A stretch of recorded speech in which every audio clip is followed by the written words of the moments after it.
Hello, Michael Swain here after Kansas football's 16-13 loss to Texas Tech here at David Booth, Kansas Memorial Stadium. And what interesting, weird game for KU. Got a lot to talk about, and I think it's probably best if we were to go in chronological order because I could get lost if we were to try to jump all over the place. Let's start from the beginning. Kansas got off to an awful start. It's kind of the traditional 11 a.m. kick at home where you see the home team struggle right off the bat, and then you see the road team come out and throw that first punch, and KU certainly got punched in the mouth, falling down 10-0. I think the offense really sputtering early contributes to that, right? Back-to-back 3-and-outs, 2 yards total through 2 drives. Game state is so important for this KU team and for this offense, I feel like, especially with Jason being at quarterback. Getting out to an early lead and being able to manage from the front is big. And you saw Texas Tech come out and really attack KU on the ground. KU's defensive line did not show up in the first quarter. The linebackers didn't show up in the first quarter, and Taj Brooks ran all over the shop. It was not good. And it looked like the defense from last season, where teams just ran all over KU and they could do nothing about it. We'll talk about that in a second.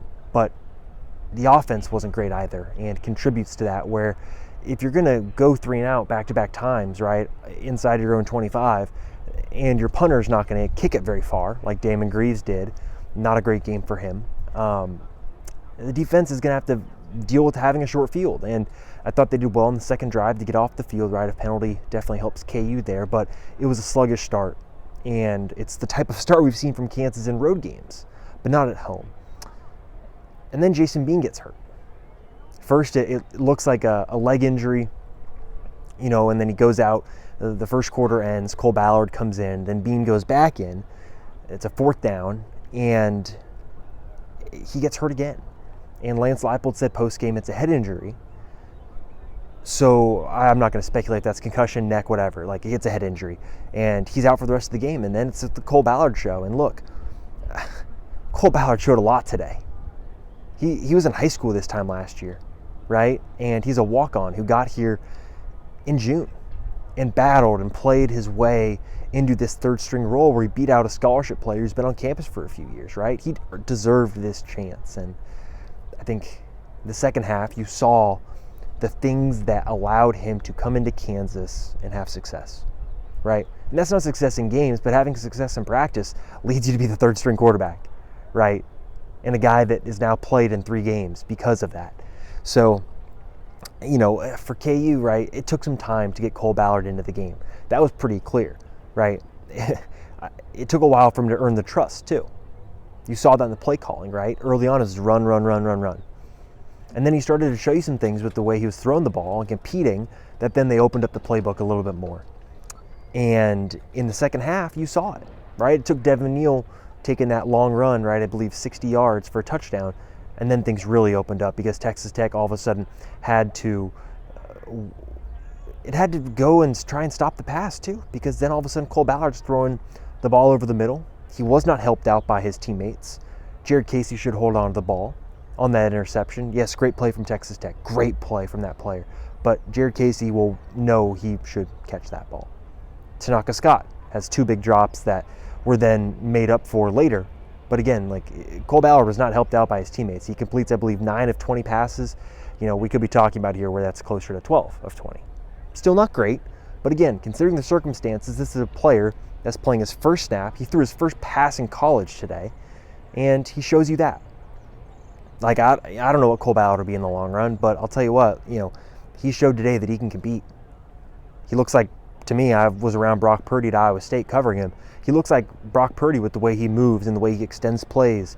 I don't know if he'll end up being like that, but in terms of the style of play today, he was a gamer and he played. And he's a big reason why Kansas had the ability to go down into the red zone and have the potential of tying the game or winning it. What also allowed KU to do that was the defense, where after that first quarter, they buckled down and they dominated. KU's defensive line went from looking like last year's defensive line to what we saw in the first few weeks of the season, where they dominated against Illinois, dominated against BYU. And as a result, Texas Tech in the fourth quarter had 0 rushing yards, -1 rushing yards actually. And that's at a time when Texas Tech needed to drain the clock and they couldn't. And KU's defense did its job. And then you get to that drive and that play where all of a sudden it's 3rd and goal from the 3. So basically a 2-point conversion play, and KU pulled out a 2-point conversion play with Devin Neal throwing the ball. I disagree with it. I think it shows a lack of trust in your quarterback. That's fine. But Cole Ballard had made enough plays to give him the chance or to run an actual play. And it was, from my perspective, it was a dead giveaway from the start. Torrey Loughlin's in the backfield. It's a different look in the Wildcat than Kansas had given all game. So as soon as you do that, the defense's hair is going to perk up. They're going to think, oh, something's up here, and something was up, and they defended it really well. And then you get to the last drive where KU's defense was not good enough. Soft coverage. Very similar to what happened against Oklahoma, right? Oklahoma just didn't make that last killer play. But KU played soft, and Texas Tech took advantage, and they moved the ball really, really well. And so, as a result, Texas Tech gets the win because KU could not make the crucial plays in the final 2 minutes of the game to win. And that's okay. Lance Leipold said this week, right? And it's a really good point. The margin in this conference is small. Texas Tech's a good team. They were the dark horse pick to win the Big 12. They're getting healthier right now. And you look at it and say Kansas has to play better down the stretch to win a game like this. And they didn't. And so now you're looking at this team and saying, okay, 7-3, 4-3 in the Big 12. There's still a good bowl game to play for. My focus goes to Kansas State. And what is this team going to look like against Kansas State? Because it's now pretty banged up, right? Down multiple starters today. You don't know what Jason Bean's status is going to be for next week. And K-State's going to come in, and you know what they're going to try and do, right? They're going to try and run the ball.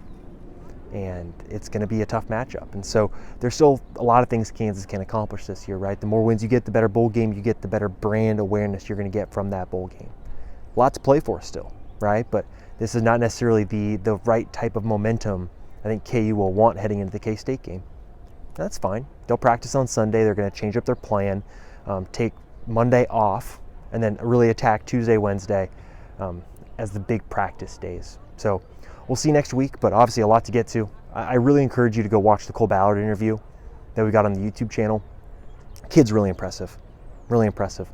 You know, for a guy that's a freshman in college to play like he did today and go and I think speak the way he did, I'm really impressed by him. So yeah, make sure you're checking out Fog.net. Plenty of post-game coverage. We'll have more on Lance Leipold's thoughts up on the website about those big plays that we talked about, right? The 3rd down play with Devin Neal, and then what you also saw here where the game-winning field goal took place. So check out the website. Plenty of coverage coming your way.